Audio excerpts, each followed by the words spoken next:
You want to watch? You want to watch? Huh? You want to watch? You want to watch? The lead man, his name is Jimmy Roberts. He's making a band, and when he puts them all together, they're all real. My hat to you, sir.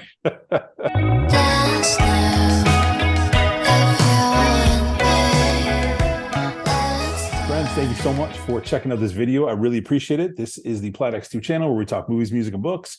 And this is another episode of The Five. And my special guest today is Huck from Huck's Pop Culture Cafe. How's it going, Huck?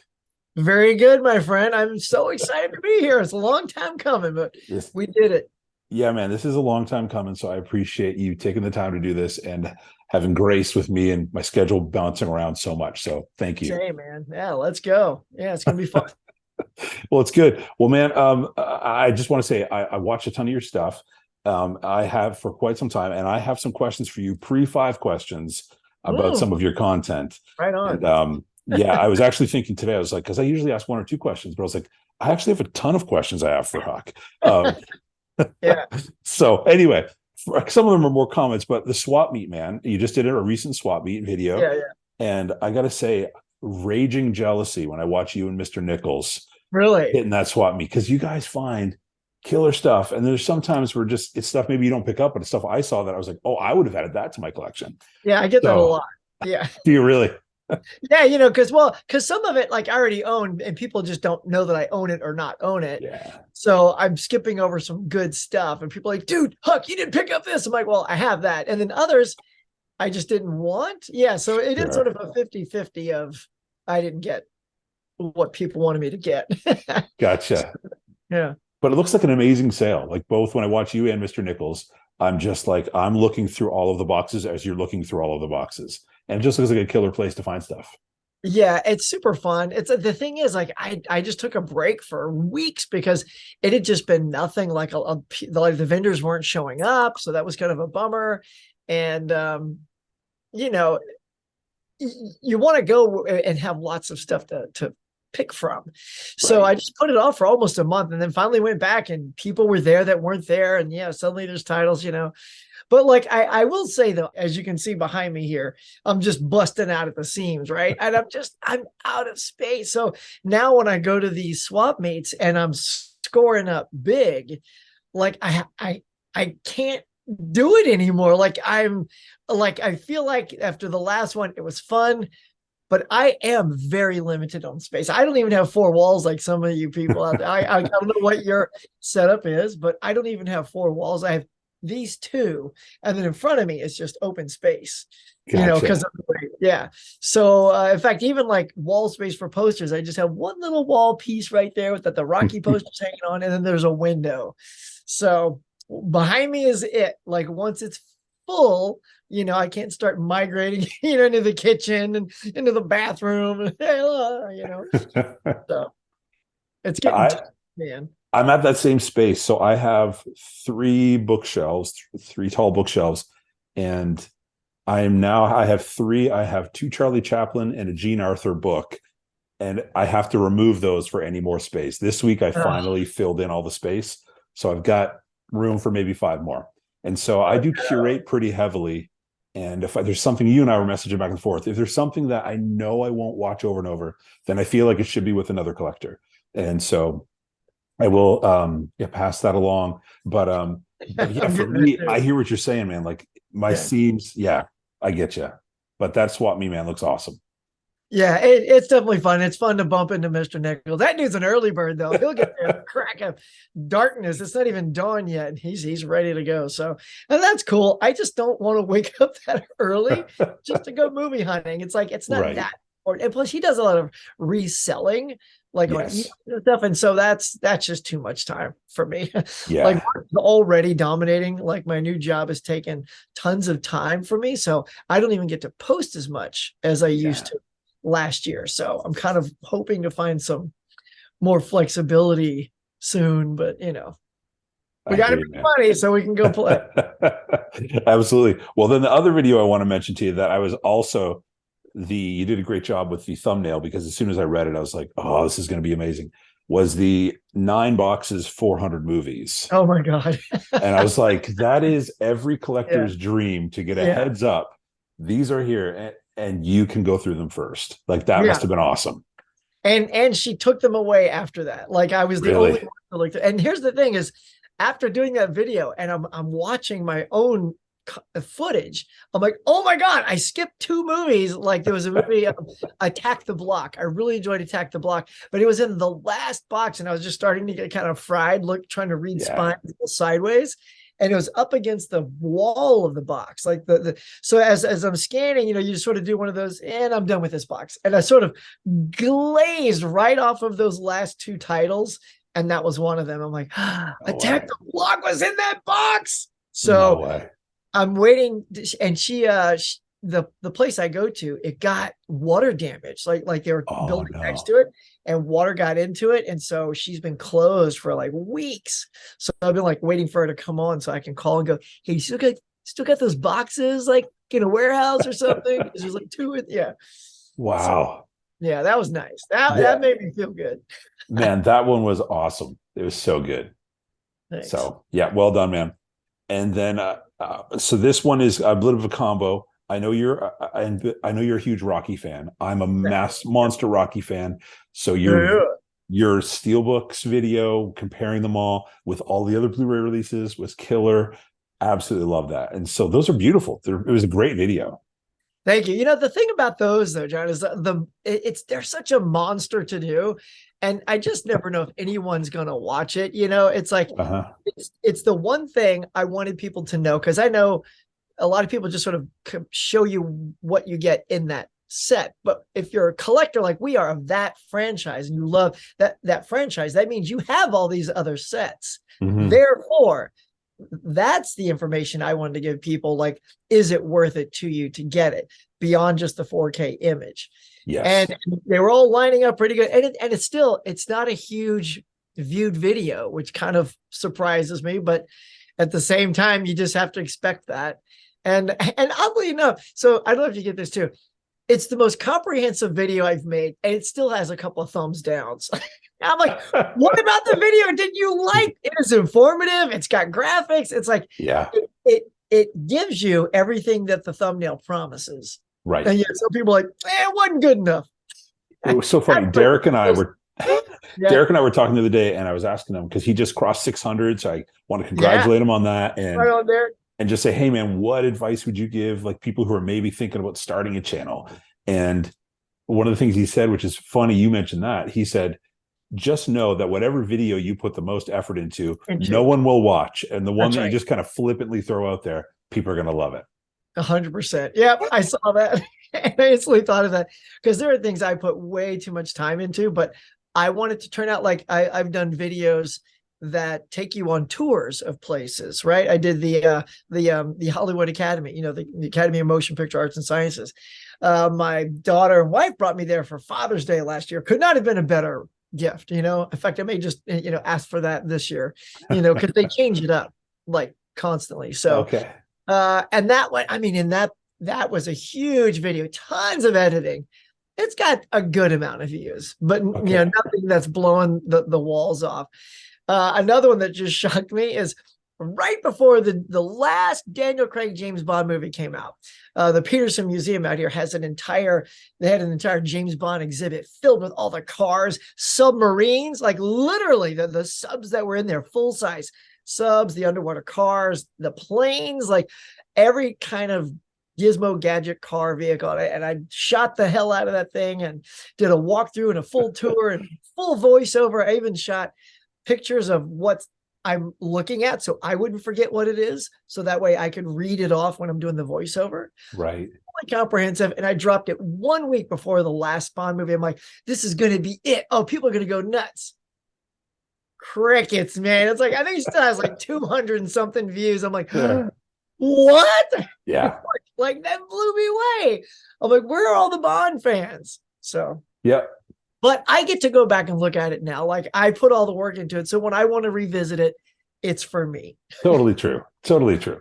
Yeah. I love that story you told about meeting Stallone and getting the VHS or the DVD, I think, and then the poster, swapping over to get the poster. That was a great story and killer. I mean, you couldn't ask for a better piece of memorabilia to be autographed than that image, that Rocky image. Oh man, because you know that image, and in case you guys don't know, there's a poster, an original poster of Rocky that has Rocky and Adrian sort of walking away. So it's from behind. I'm looking at it right now, and they're holding hands. You know, it's because he lost. You know, and they're walking away.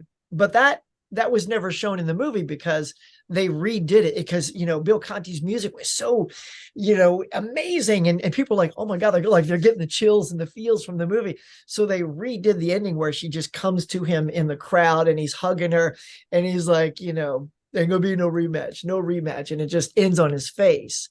So that image was the original thing. And so when he saw that poster, he got super excited that I had that as the poster. And he just sort of shoved the security guy away. He goes, yeah, I got this. I was like, oh, this is nice, perfect signature. So yeah. That is so cool. So cool. And now in connection to the Rocky, so the Rocky universe, I Right didn't on. see, you might have put something up there, but I was looking for it specifically, didn't see it. Have you seen Creed 3 and done any kind of like public reaction to it? I didn't go see Creed 3 yet. It was Me just either. me getting to the theater is also way more difficult as you know, wife and the kid and the job. We're going until 7 at night almost every night. Like I'm envious of some of the guys out there that can go like every week and see multiple movies. So it was just I had a choice like Shazam 2 or Creed, and I went and saw Shazam and I didn't see Creed. So Gotcha. yeah, still Now, didn't see. I haven't How seen it about either. Is there a no? part of you that feels a little bit like with Stallone not being in it? Like I acknowledge it's part of the Rocky universe, but there is a part of me that's like, ah, I want Stallone there, you know? Yeah, sure. And that might be the one that didn't get me to rush out. Like I know Yeah, Jonathan Majors looks great and it looks good, but it's like it also wouldn't exist without Stallone and Rocky. Like 100%.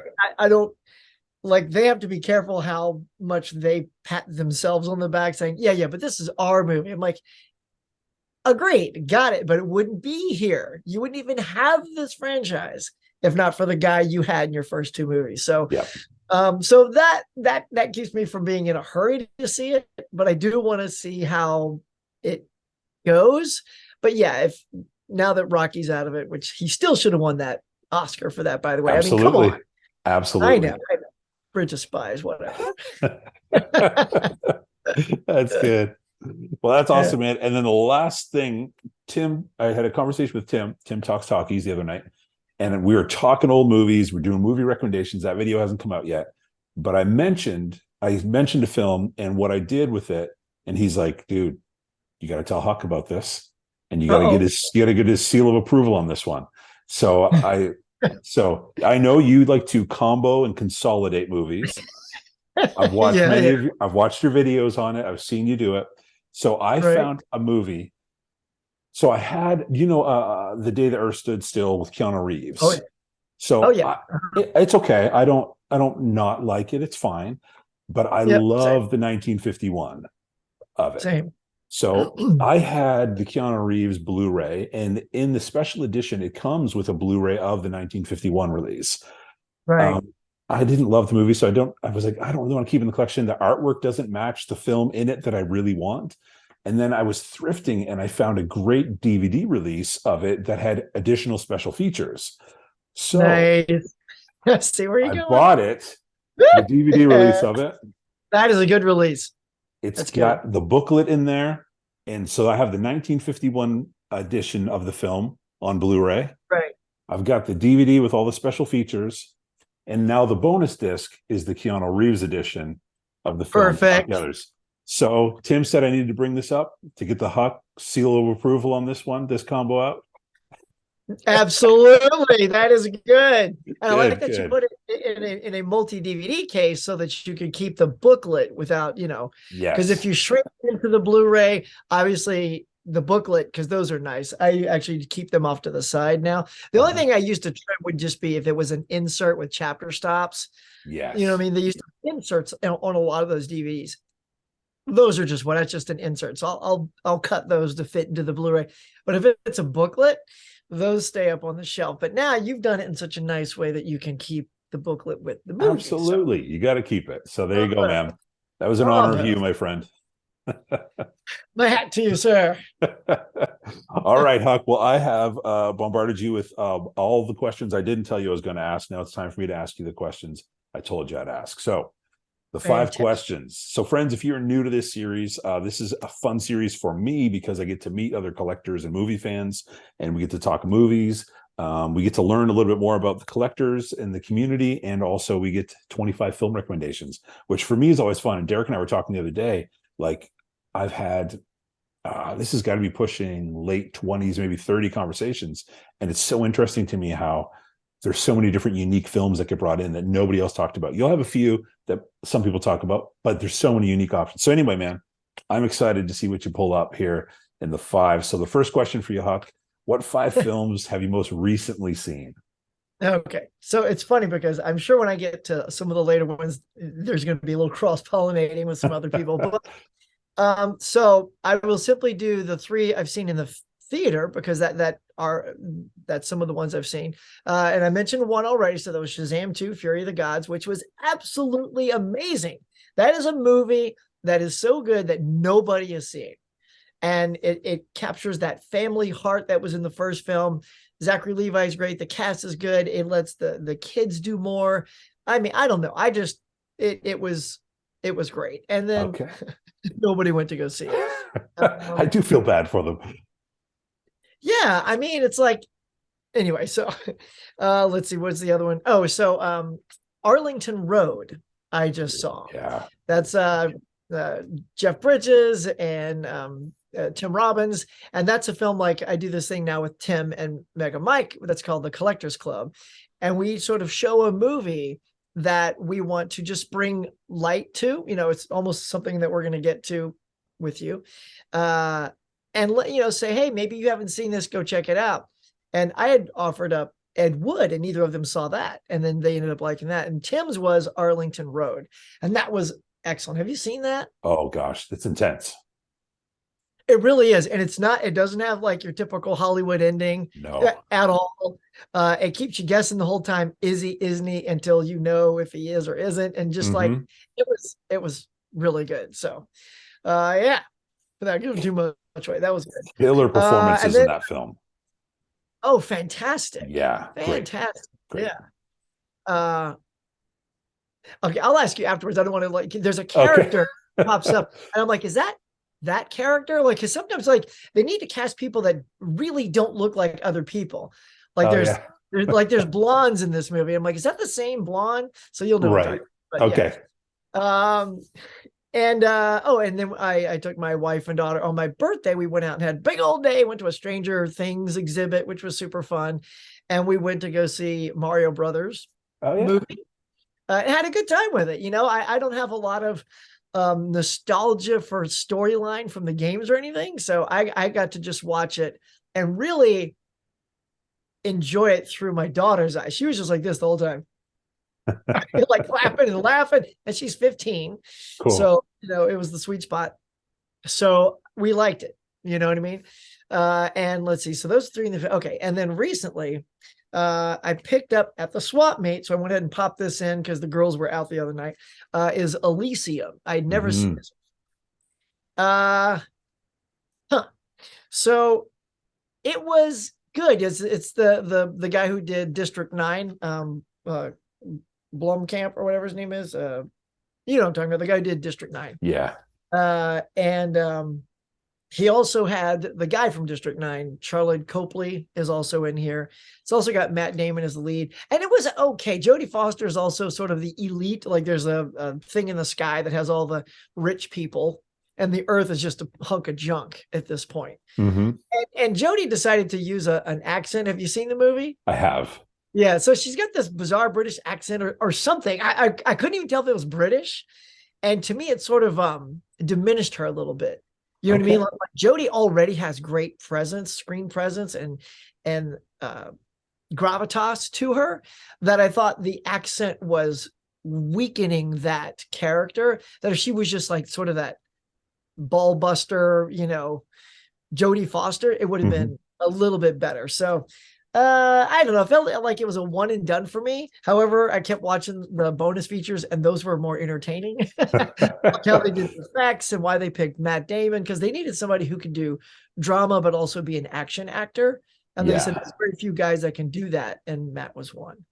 I will say the thing when I ever think of Elysium, there's a joke he makes at the beginning to the police about him and using shampoo. And every time I think of that movie, that's the line I always think about. So Yeah, then that's the one that gets his ass kicked and starts the whole thing. So, yes, that's every time. I know the and you, movie is supposed to be about a much bigger social idea and concept, but that's the line I think of every time. that's the one. Yeah. Yeah. All right. And then I just took advantage of the Warner Archive sale, and I got this classic. Tim was very excited when I showed this one off. It's the Attack of the 50-Foot Woman. I Mm-hmm. just watched this yesterday. That is how recent this is.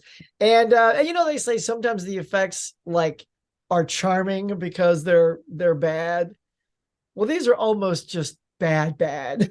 You know, Okay. because like the hand in King Kong is much better than the hand in this. And this is like 20 years later. You know, it's just the fingers are always kind of bouncing when it comes in, like they're just Okay. and all they have is the hand for the longest time. You can tell they just spent money on that one prop. Uh-huh. And you know, watching the bonus features, actually, it was the commentary. I put since it's so short, it's only like 69 minutes or something. So I just sort of put it right back in and watch the commentary, which is one of the actors from the thing, not the lead, but like sort of like a co-lead. And they were saying how the effects guy wanted just $15,000 more so they could do the effects really well. And it showed because every time they show her large or the actual alien, that's like, you can kind of see through them. And I'm Really? like, are they, is he a ghost? Like that, because that's how bad it is. It's like it's not, you can't, they're not fully formed Okay. because the effects and the chroma key that they're doing, you're seeing through them. And it turns out, no, you weren't supposed to see through them. That's just the lack of the budget. Hmm. So some of that stuff hurts the film. Like I don't mind cheesy effects, but when it's not done to serve the story, then it's confusing. I'm like, is he a ghost? And then they're shooting guns at him and it's not hurting him. I'm like, oh, it's probably because he's a ghost. And I'm like, oh no, he's not a ghost. They just don't hurt him. So there's that kind of, Okay. yeah. But it was still fun to watch, you know. Cool. That's funny. Tim did mention it. He and I talked the other night. He did mention that film to me. I haven't seen it before. He asked me if I'd seen it. I haven't. So yeah, I got to check it out at Well, some we'll point. go in ready with the effects to be a little questionable. Thanks for the heads up. Yeah. All right, man. Next question. What 5 films do you have some of your earliest memories from? All right. So this is good. So I had to sort of be specific how I went about these because it rolls into other ones. Now, obviously, when I was a young lad, when you're our age, like me and Tony, we're in our 50s, some of those early things are like Herbie the Love Bug and, Yeah. Apple Dumpling Gang and Witch Mountain and all that stuff. That's like my earliest stuff, but I'm going to lean a slightly older because these are the memories that rolled into so many more things. Cool. And so the earliest memory, like I want to say, is the first R-rated film I saw, which was The Jerk. Right. And this was, and I was a huge Steve Martin fan, absolutely, like, and still am. Like, I got all of his albums, every single one, even the Steve Martin Brothers, where half of the album is just him playing the banjo and the other half is comedy, which is very bad. Like, the banjo side is better than the comedy side. Oh, okay. And when I went in originally, I went into the wrong auditorium by accident. I was like, and I realized I was in an R-rated movie because I was such a goody two shoes, right? And like I'm like, oh, I shouldn't be in here. So I left the auditorium, found the movie I was supposed to be in, but then told my mom right away, I've got to go see The Jerk because that's my cup of tea. She says, no problem. We'll bring you back and I'll buy the ticket. My mom never came with me either. But back in our day, John, I don't know about you, but they would just drop us at the theater and then go have a life. So Yeah. probably glorious for them and good for us. So, and that just started my lifelong love for Steve Martin. The Optigrab. Uh-huh. It's so good. Just love that film. And the other one that just I'm going to save that one for last. So next up is another one that my dad got me into, and that is the Pink Panther series. Mm. And most specifically, it was Pink Panther Strikes Again. That's the one. That's the first one of these that I saw in the theater. And man, Peter Sellers, are you a fan of this franchise at all? I haven't seen them all, but I've seen some. Because it's like there's a trilogy in here, and I call it the trilogy. It's the ones that come after the main ones. The main ones is Pink Panther and Shot in the Dark, and those are okay. It's like he hadn't quite landed his Clouseau thing yet, but then when you get Strikes Again, Revenge of the Pink Panther, and Return of the Pink Panther, those are when he's at his peak. So it's like, to me, that's the trilogy, and all the humor in those films is spot on. So it's because of the Pink Panther Strikes Again, and the other ones would always show up on television. So I'd watch Return on television, and then and so yeah. So now I became a super fan of that, of Peter Sellers and all that jazz. And then the other thing that got me into Bond, look at this big old set. I grabbed this one because it was easier than pulling down that entire box set. That's up top there.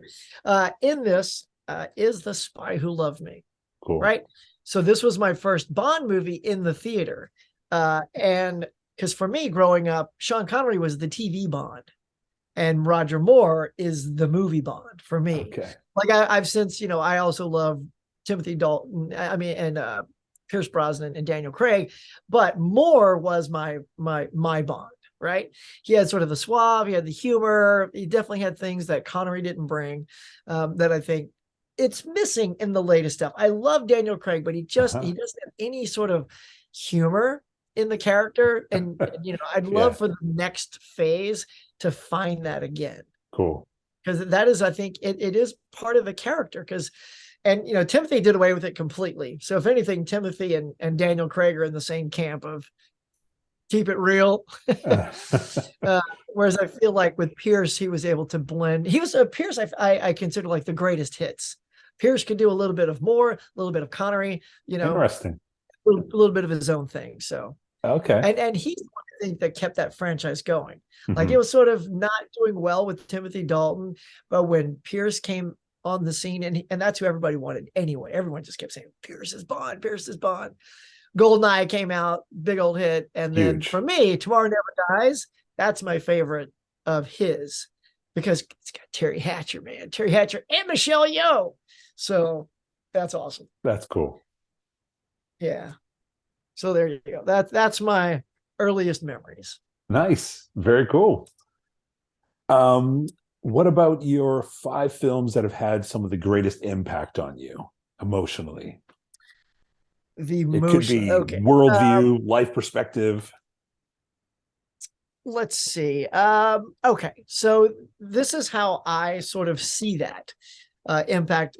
I get the worldview and all that, but these are more like how they impacted me overall, just as a theater goer, as a person, as a family person, and all that stuff. And they're more intimately connected, more so than like saying something like Schindler's List or, things like that. There's so many movies that I'm moved by, but that's not what I'm going to do. Cool. So for my impact, it's these, and I'm going to start with Smokey and the Bandit. I bought that yesterday. I've never seen it. I bought it yesterday for the first time. Oh my God, dude. You've got to see this and tell me. Call me. We'll talk endlessly. This thing is so quotable. I quote this thing and have all my life. This is something my dad took me to, and he's since passed on. But this is that connection I have to him. We are a Smoking the Bandit house, whenever, you'll see. It's got Jackie Gleason in it, and he is riddled with quotes in this film. His connection with Sally Field and Jerry Reed really have great chemistry. So I'm excited for you to see this film. Cool. It's one of our all-time favorites. So yeah, it's so good. And Bert is awesome. Great in this part. He's great. He's perfect in this part. And then something that literally just, and I've said this before on some other things, illuminated me to cinema, stole my imagination, made me want to come out here and be in it. And that was the first Star Wars. You have to be, I think, at a certain age, at that certain point for this to mean that much to you. It's one thing just to be a Star Wars fan, but it's another thing to have a movie transform you, you know, and I got into the toys when I was a kid too. So that became a great thing to play with as a kid. So that was like a fantastic connection there. But the film just blew me away. You know, kids say like, I tried showing this to my daughter, like every parent, right, that's a Star Wars fan tries to show it to their kid and hopes they like it as much. She got halfway through and then had to go to the bathroom. And then it's Okay. kind of kept waiting. I'm like, honey, you coming back? She's no, like as cool as can be. No, I'm like, no. She goes, yeah, I'm kind of bored. I'm like, but That's then hilarious. I got why she was bored because we only got up to Mos Eisley Cantina, right? And they were standing on the cliff looking down, and he says, "You'll never find a more wretched hive of scum and villainy." And that's when she's like, "Well, bored, gone." I'm like, but wait, now when they get in the bar and the lightsabers and the Falcon, that's when the movie picks up. So flash forward months later, we finally saw it, and she's now watched every Star Wars film with me, but they are all one and done for her. Oh, really? So Wow. Okay. yeah, let's see. So yeah, so that's that. That's cool. What am I gonna do? All right. All right. This one's a little more impactful. So for Alfred Hitchcock, okay, here's a Mm, dude I didn't really follow, didn't know, and for no good reason. I wasn't like I hated his movies. I was just like, you know, I don't know. Maybe it's like one of those when people hear Alfred Hitchcock, he's that old director guy. I'm a Spielberg guy. He's not gotcha. Spielberg, man. And then I just kind of got tired of that excuse. And last year, Ken, Mid-Level Media, was doing a Hitchcock month. And I was like, I was going to do something else that month myself. I'm like, no, look, Huck, come on. This is why you bought this. You bought this to, you know, educate yourself on his filmography. So I'm like, I'm going to do that challenge. And so I started with North by Northwest. So that's the movie that I pick out of here. Because had it not been so great, it wouldn't have pushed me to Rope, which Oh, was cool. so great, which pushed me to Rear Window, which was so great. Like, you know what I mean? Hmm. One after one after one, like that to me is transformative. That is something that literally got me into a filmmaker that's long overdue, but it's kind of fun because I got to experience it all right now, you know? Yeah. So that was a big one. I love that part about film. So like there was like Jaws I'd never seen until like 2 years ago. And I love Yeah. that you can like find these unbelievable films. It's the same with music. It's an album that you never heard. It's been out for decades, but you hear it, and what a gift that you get to hear it at that time. You know what I mean? Oh yeah. It's so cool. I love that. Yeah, and it's okay. And I love that we can all find things later. Like Yeah. if you missed it and people go, really? I'm like, well, yeah. I mean, I just didn't see it, you know. Uh-huh. But at the same time, for me, when I go, really, it's more like, oh, I'm so excited because that means you get to experience it. Yeah. Not because I'm like, why haven't you seen it? I'm more like, oh, you are gonna love this. And that's the part, or at least I hope you do. Yeah. So there's a So film you should check out. It's I haven't seen a ton of Hitchcock, but I love Rear Window, but so Mr. and good. Mrs. Smith. It's a I screwball almost watched comedy. that. Yeah, it's a Yeah. screwball comedy, and it is like I watched it and I was like, Hitchcock doing a comedy, this will be interesting. It is amazing. I can't believe it doesn't have a Blu-ray release. I really hope it gets one. Is that a Hitchcock movie? It's a Hitchcock film, and it's a screwball comedy, an old black and white screwball comedy, Oh, I and didn't you know should that. check it out. It Oh, is so fun. It's really, really fun. yeah, there was a Tim showed off a digibook that was really nice Oh, looking. So really? I'd gone on the eBay and I never pulled the trigger. It's probably still sitting in the cart. So Yeah, yeah, now I'm totally down. worth. That's cool. That's awesome. And I think that was four, right? So the fifth one, and this one's just literally a personal thing, and everyone's going to know this by now. And the last one is this bad boy right here, Steel Frontier, because this is the one I'm in. So That's wild. there it is right there. You know, I came out Interesting. here to Hollywood to do this thing. I only got one. You know, a lot of people never get one, but the audition process, getting it, being on the set, being in it, watching it, owning it, like everything about this just sort of sums up. I played this part called Chicken Boy. Okay. Uh, and Brian James is in this from Blade Runner. Bo Svensson, who played in Walking Tall, if anybody remembers him as, you know, Buford Husser, right? What is his name? Uh-huh. But yeah, so the last one is literally just because it's my That small is success. awesome. Yeah. That so I've never been in a movie. I'm a horrible actor. The only character I have is myself. You can put whatever costume you want on me. It's the same person. Right. Um, but a few years ago, when the first Creed came out, it was in our area where they were asking for extras to be at the fight. And Nice. I applied for it, and purely for the story of I got to do it, and I got it, and I got to be ringside. It was the whole role, and I was losing my mind. I was so excited, and I went and got. You had to have like certain clothes. I was getting back and forth with the casting of when you needed to be there, what you needed to be prepared for. You know all that stuff better than I do. I was Yep. so pumped, and the day before, I got an email saying, if you're not an American citizen, make sure you have this specific visa. I'm not an American citizen. I didn't have that visa. I had a different visa. Oh And I no. contacted them. I said, hey, I just want to make sure like we're good, right? Like, and they're like, and the lady was awesome. She's like, I am so sorry, but we can't allow it. It has to be for whatever reasons. And dude, I was Oh no. destroyed.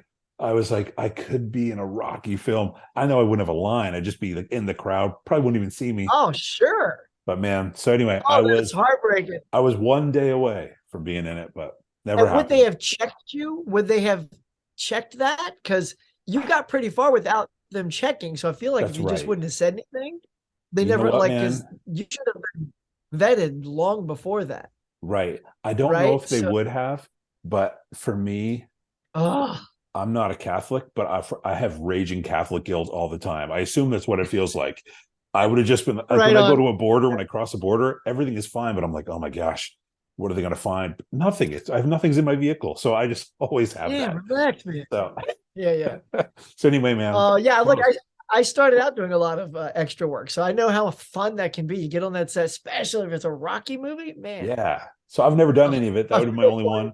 I was doing it purely for the story. So anyway, close, but that's cool, man. You get that. And now, has your daughter watched that movie? Uh, yes, actually, she has. Yeah, we showed it to her. Yeah, she thought it was hilarious. It's not a comedy. It's like a post-apocalyptic Mad Max kind of thing. But when she sees her dad walking around going, "Yeah, you want to watch? You want to watch? Huh? You want to watch? You want to watch?" She just thinks it's hilarious. That So is awesome. That's so yeah, cool. and what was great about that too is like when they were creating the costume, they brought me in the room and they said, okay, we're going to make this together. Here's what we see so far. Now let's look around the costume, warehouse and find things to put on you. And so that was it. I got to like put like gloves on and wristbands and the glasses, and I popped one of the lenses out because I thought everything I'm wearing that like this is how you get to put a character together. So I'm sort of the mascot, the sidekick to one of the bad guys, like one of the real badasses of the bad guys. But the backstory for us is that he found me and I was injured and saved my life. But I'm off now. I'm a little off. So because all I do is repeat what he says. I actually never read the script because the actor I was with liked to improvise. Oh And wow. so if I say what's in the script, I'm not paying attention. So I was like, Jim Cody, whatever you do, I'm right here. And that made for a much more connective banter. Wow. And so all the stuff I wear, and he kills people, right? So it's stuff that is from his victims. So the glasses came from this girl, the wristbands came from a girl, the other thing came from this dude, this Indian chest plate, So I had a history to every piece that I was wearing.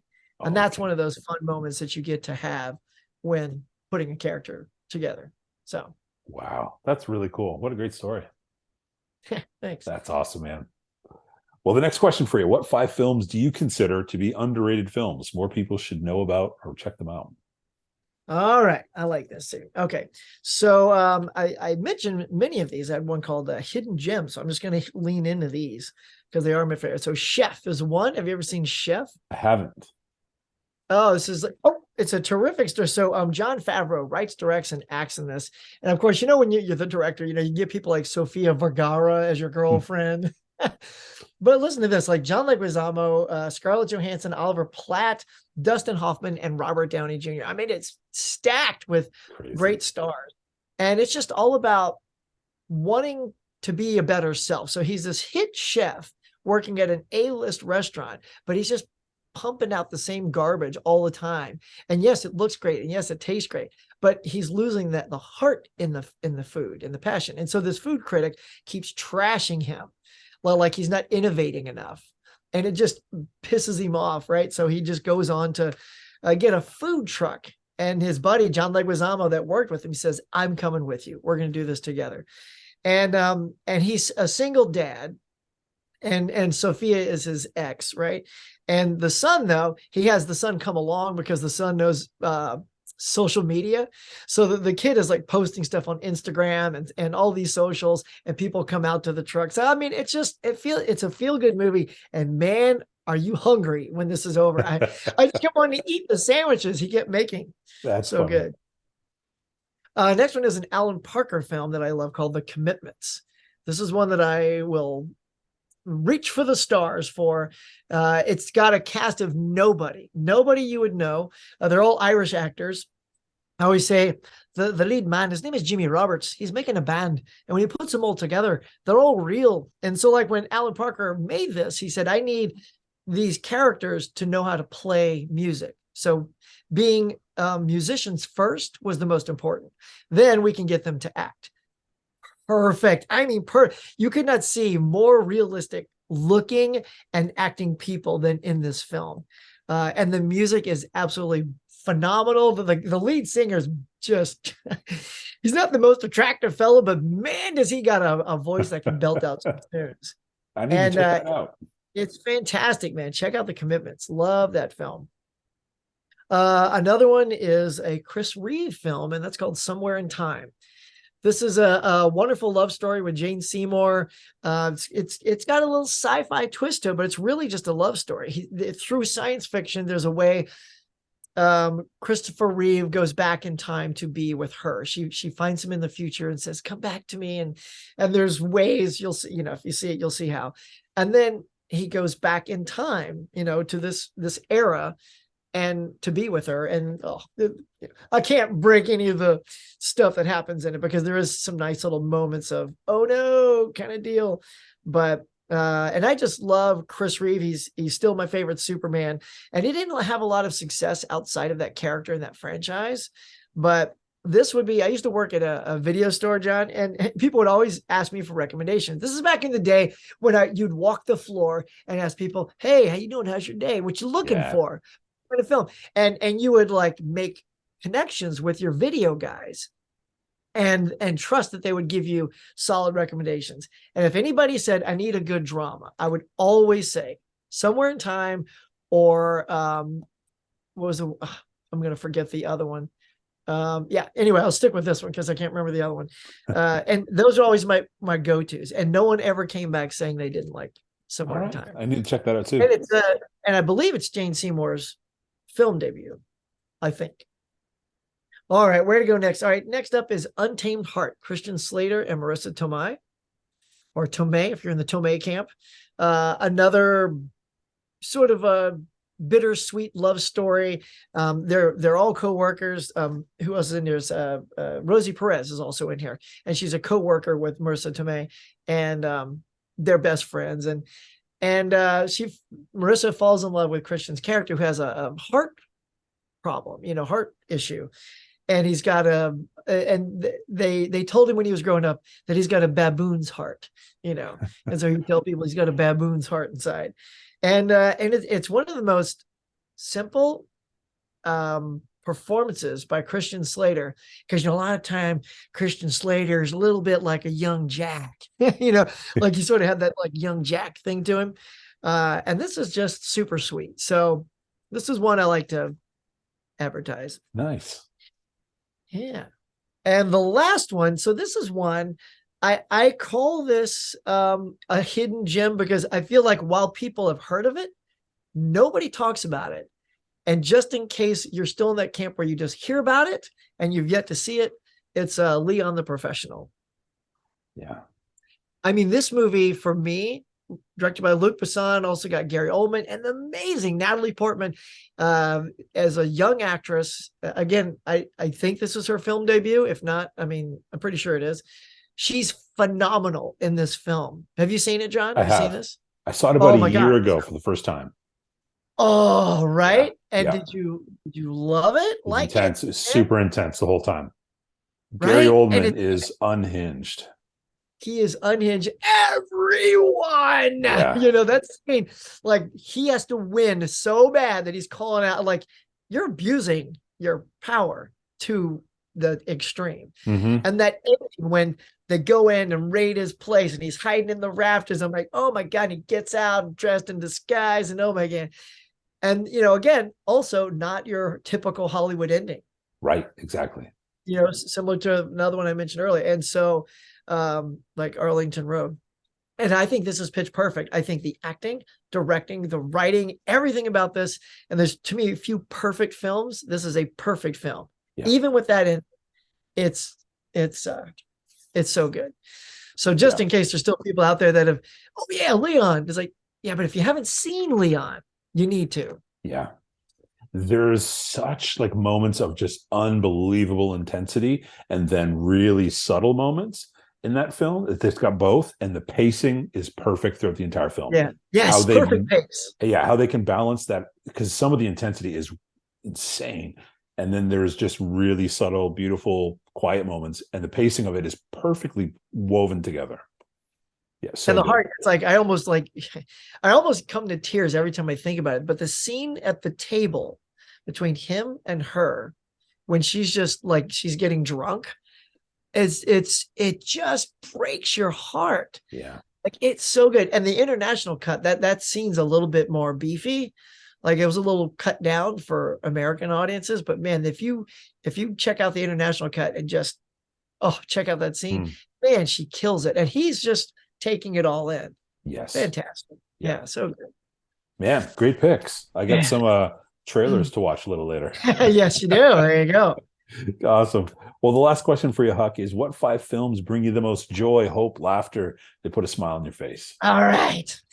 Now, these are probably the ones that a lot of people look, and just because they do. So whether I know they've been on other people's list, and I'll just go ahead and start with the one I think was also on Derek's, and that is Back to the Future. Great one. I I watched your video of you putting that together. oh, very good. Yes, this is what he's talking about. So inside, this is a custom. It doesn't come in these cases. Mm-hmm. It comes in that digipack thing, but I don't like those very often. So I like to have the movie so I can get to the discs themselves. Yeah. Well, but yeah, so Back to the Future, another absolutely perfect film. Pacing's great. Everything I said about Leon works in this. The performances, directing, writing, pace, just in the humor is pitch perfect. Pitch perfect humor in that film. And I get why they wanted him and over Eric Stoltz. He was their original choice and couldn't get it. And then when Eric's different way of acting wasn't working, they're like, look, we have got to appeal to the people on his TV show. Said, please, is there any way we can have this actor? And it makes that movie. He makes that movie. So. Definitely. All right. Next up, I'm going Raiders of the Lost Ark. Nice. Absolutely love this film so much. It's, and a lot of these are just everything in my hand is a perfect film. So I'll just not say it anymore. They're all perfect. And the same thing with Raiders. It's just when I saw it, I didn't know what to expect. I thought it was a Western because when I saw the poster with the hat, I'm like, what is this? What is this? But I knew it was coming from Spielberg and Lucas, who I was loving up to then. I mean, Spielberg was great. Loved Close Encounters. Lucas was Star Wars. I'm like, well, I got to go.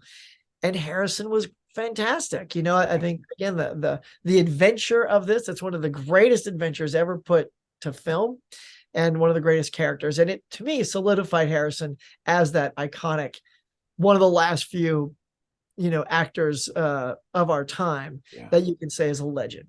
Yeah. So yeah, Raiders of the Lost Ark. How are you feeling about the upcoming film?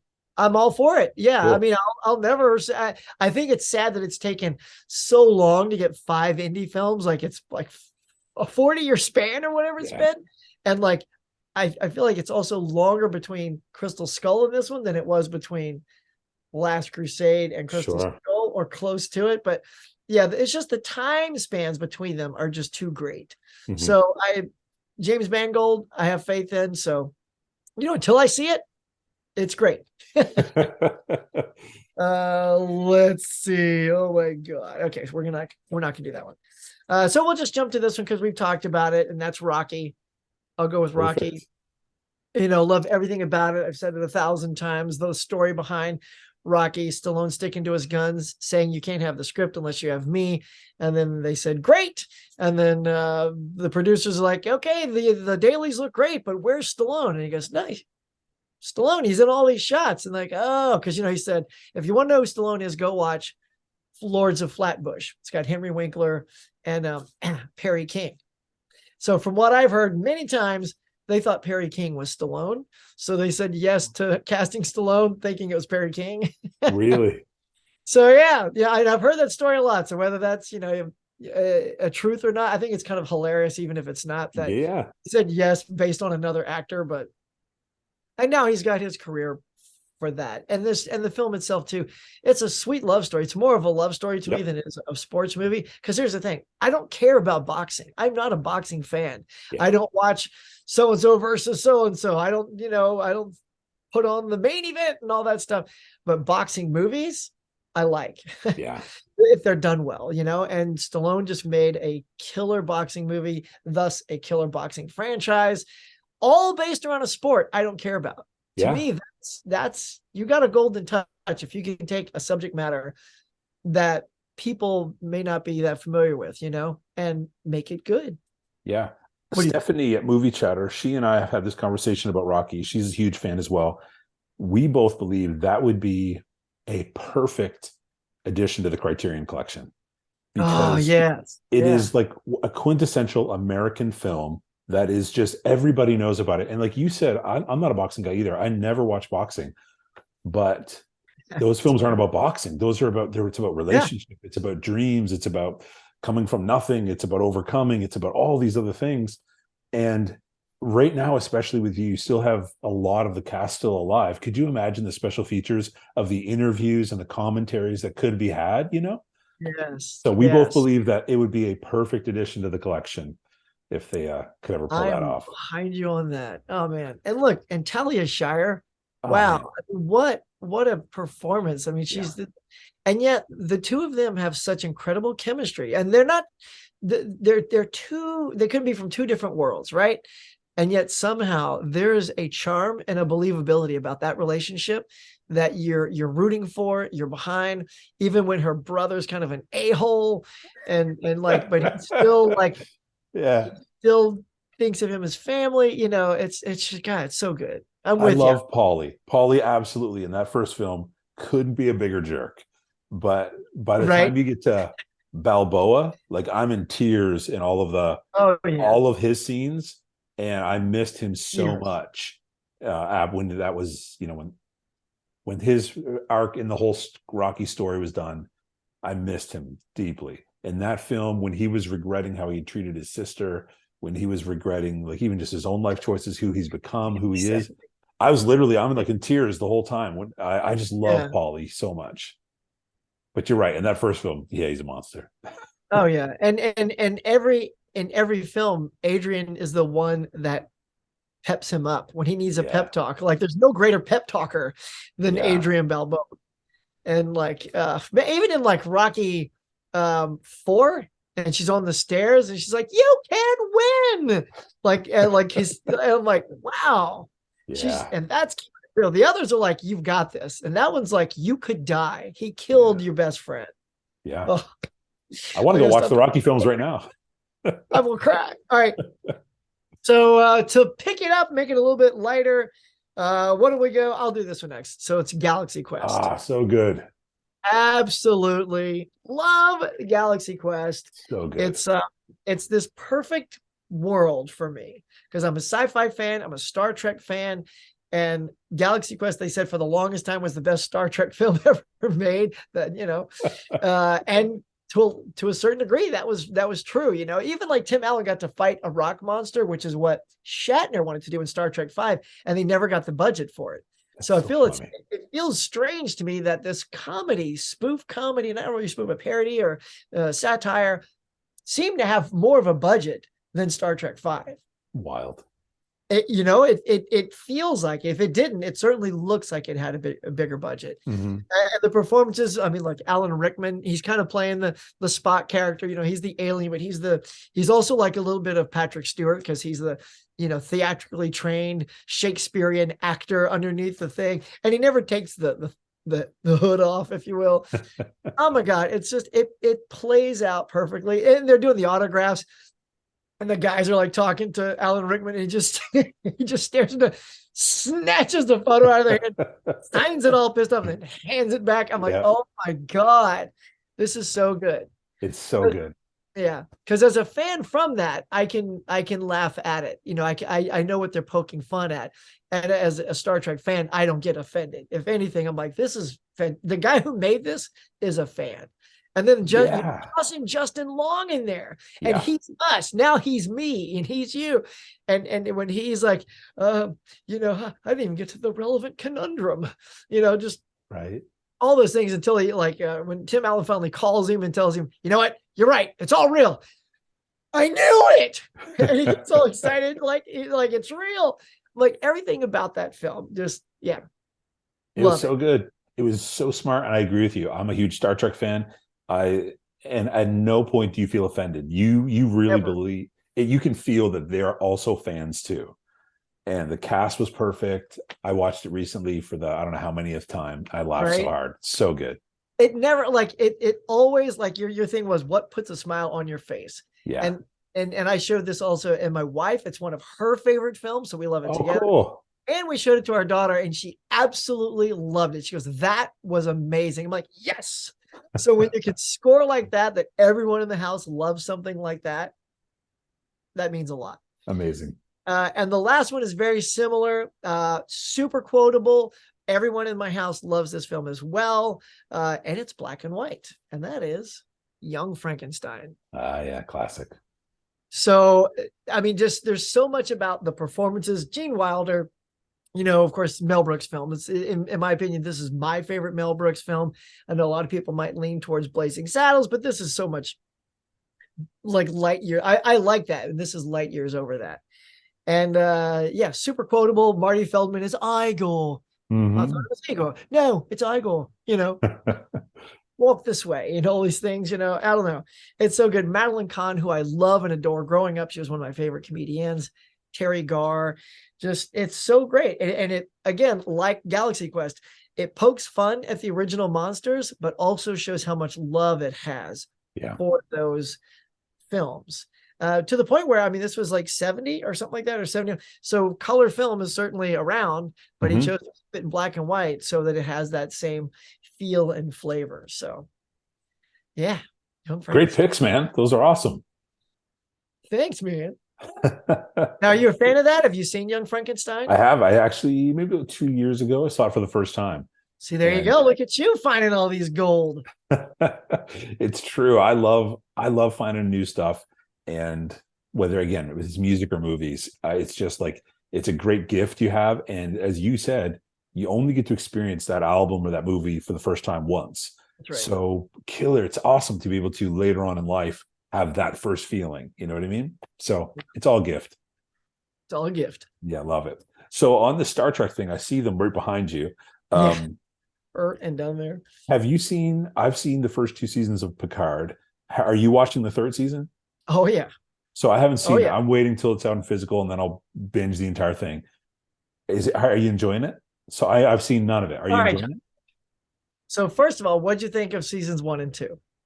I loved season 1, and season 2. I mean, it's hard for me to say I didn't love all of it, because every time I see Patrick Stewart on screen in that role, I just lose my mind. In season 1, every time an old cast member came on, I felt like it was a friend who I hadn't seen in a long time. I was like, it's so good to see you. I'm so pumped you're here. So I would say I probably like season 1 more than I like season 2, but I loved both. Like, I was super excited both exist. So you're gonna love what I have to say. Well, I've heard, I'm one of those people who I don't care if I get spoilers. I'll go watch spoiler videos because I want to see how it all happened. So I'm fine. So I've heard a few things about this 3rd season that make me feel like this is going to be amazing.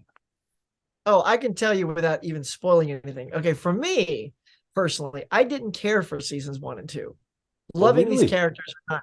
Season 1 was I agree with you. It's better than season 2. Okay. Season 2 I couldn't stand because they used time travel again. Oh, we got to go back in time to fix something. I mean, can you stop using the crutch of time travel? As Yeah. soon as they did that, I was out. I'm like, there's nothing new. I thought this show was supposed to be something fresh, and then they're in old Earth. I'm like, oh, now you're just on Earth to save money. Because to me, Yeah. that was so obvious that you're just running around current day Earth. I'm like, wow, that just screamed to me like we're trying to save money rather than we Gotcha. found a creative story. That said, Okay. you are going to love season 3. It is everything I think the show should have been from season 1. And of course, I mean, I know you know the characters that are in Yeah. season 3 already. So if Yes. you like the few that popped up here and there in the first 2, wait till you get them all right in season 3.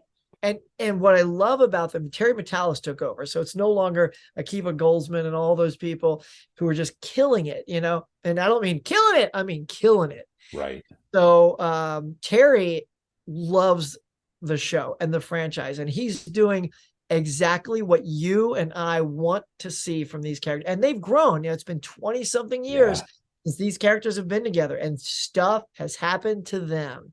So they're not all just, hey, buddy, when they see each other. And I love that. I love that. And I Cool. absolutely love the dynamic between Frakes and Patrick Stewart. Frakes is amazing. I don't care what the Emmys say. If that ever rolls back around and there's an award for best supporting actor, it should go to Jonathan Frakes. He's that good in this season. Wow.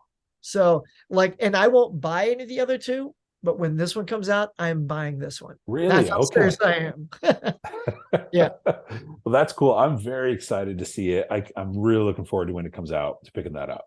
I'm excited for you to see it. Yes. Now, is it not? It's not finished yet. There's a couple more episodes left. I think there's just one left. In fact, it's Thursday. Yeah, I think it drops today or tonight. I forget when it drops. So it's like midnight or something like that. But yeah, as of this week, I think that'll be the last episode. Okay. And they actually screened it at a local theater on an IMAX screen last night here in town. No way. But you know, this job I couldn't leave to go. So I was like, oh, wow.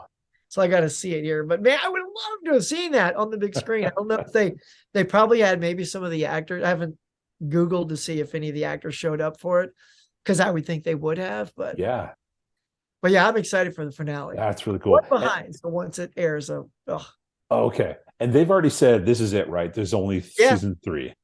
Yeah, this is it. I mean, Stewart is just getting so old anyway. You can tell in his delivery and his voice, he's there. But that, I mean, who knows? I don't know after this. So can we get a Riker series? I'd be totally down. Oh, wow. I never even thought of that. I mean, I don't know what they got planned, but I mean, the fans are loving this season. So that's awesome. Bring on a Riker show. Yeah. So we'll see. I never even thought of that. That'd be a great idea. Yeah. That's cool, man. Well, Huck, this has been awesome, man. This is, I've really been looking forward to it. I knew it'd be a fun conversation. I'm really looking forward to your picks. And, yes, I mean, I thank you. I really do appreciate you taking the time. Absolutely, my friend. Cool. You always have a great energy, super positivity. So I was really excited to get to actually meet you and have a conversation with you, even though I've watched tons of hours of your content, but to get to meet you, really looking forward to it. And it was awesome, man. Same here. I couldn't believe we actually haven't been face to face on one of these yet. Yeah, we talked before this. Like, I could have sworn we've done something, but this is our first one. So it's true. Yeah.